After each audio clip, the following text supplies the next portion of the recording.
This is the Shell Shift Lab. I have measured out 10 milliliters of sodium chloride, 0.5 molar into here. So I prepared that but in a 250 ml 250 ml volumetric flask. I added the certain amount of salt I needed and then added that with water. So I basically have salt water in here, which is my seawater. In here I have 0.5 molar calcium chloride. And in here I have 0.5 molar sodium carbonate. So I want to test the pH of each one. So I'm just going to dip my stir rod into each one and then get the pH. You want to measure based on color. So here is your little, if you want to, take a picture of that, write it down. There's your guide for what the colors mean. And I'll keep that here for you. So I'll go ahead and dip my stir rod in, put down the pH paper, see what color it turns.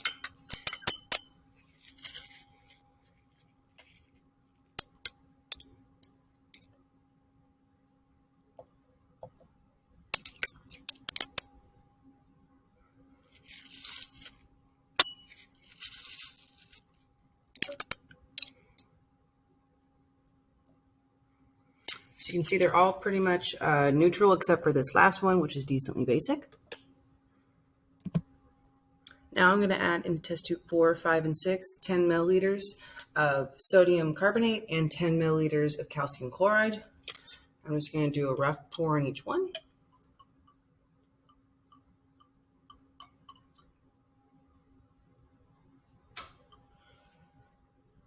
So here's 10 mils of sodium carbonate.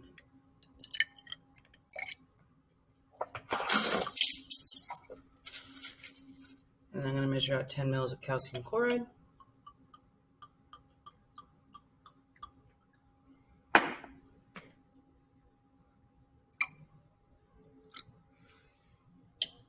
going to do that in all three, but you can see how the color has changed. It's now a solid white color.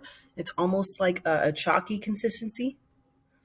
So it's actually very thick. And I'm going to do that in the rest of the test tubes. So I'm going to take the pH of test tube 4.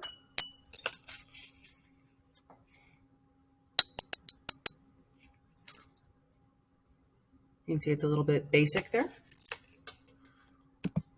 Into test tube 5, I'm going to add 15 drops of 1 molar hydrochloric acid.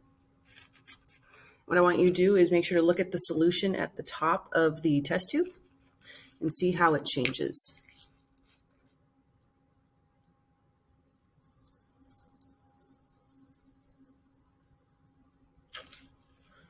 So if you look at the solution at the top here, it's actually gone clear. So you've actually lost a little bit of that calcium carbonate formation.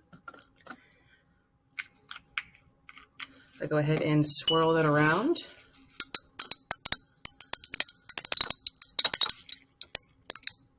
Get my pH here. You'll see it's a little more green now. So it's gone a little more acidic than previous. Now, if I go ahead and do the same thing on test tube 6, so I add my 15 drops.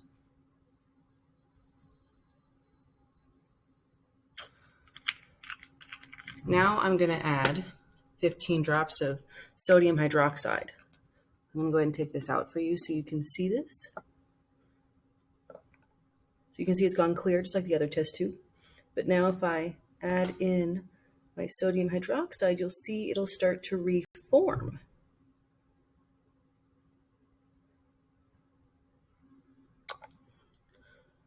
So at the top there, it's actually started to become cloudy again. So if I go ahead and take my new pH and swirl it around a little bit, you can see we're back to a darker color.